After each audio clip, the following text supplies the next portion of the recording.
تشکری که کرده با توجه به اینکه حضور داشت در تیمش نمیتونسته تیمو ترک بکنه و بیاد. مهدی طارمی رو پیامش رو اجازه بدید که بشنویم و بعد دعوت بکنیم برای دریافت جایزه. جدی میلان داشته که 2 تا اینتر، ولی در نهایت اینتریا تونستن شرایط بهتری رقم بزنن. موقعیت برای طارمی، تک به تک مهدی طارمی میزنه و دروازه رو باز میکنه. گل دوم برای اینتر، یه پاس گل و یه گل آمار فوق‌العاده‌ای برای مهدی طارمی. با عرض سلامی مجدد از اینکه یکی از گل‌های من توسط بینندگان محترم و علاقه‌مندان پرشور فوتبال به عنوان بهترین گل سال انتخاب شده، باید خوشحالی و قدردانی خود را اعلام کنم.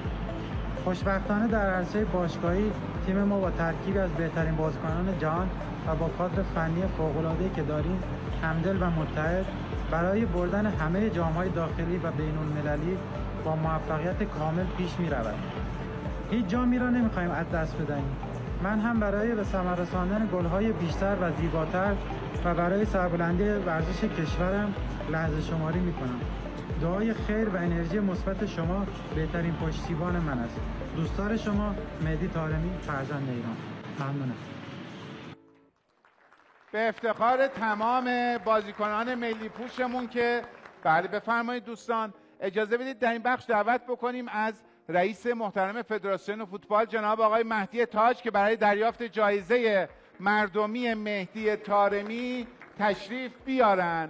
حالا اون مهدی نشد، این مهدی، البته فرق خیلی زیاده، ایشون کسوتی دارن. جناب آقای مهدی تاج عزیز، یه تبریک هم آقا تیم ملی فوتبال رو تشویق بکنید به خاطر صعودش به جام جهانی. آقا مخلصی، مشتاق دیدار، حال احوال چطوره؟ بله، و جناب آقای تاج به نمایندگی از مهدی طارمی جایزه برترین گل سال رو گرفتن. انتخاب بله بسیار عالی.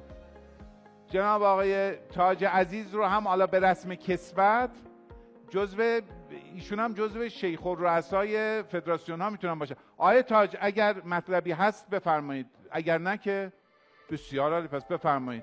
آقای تاج رو هم تشویق بفرمایید.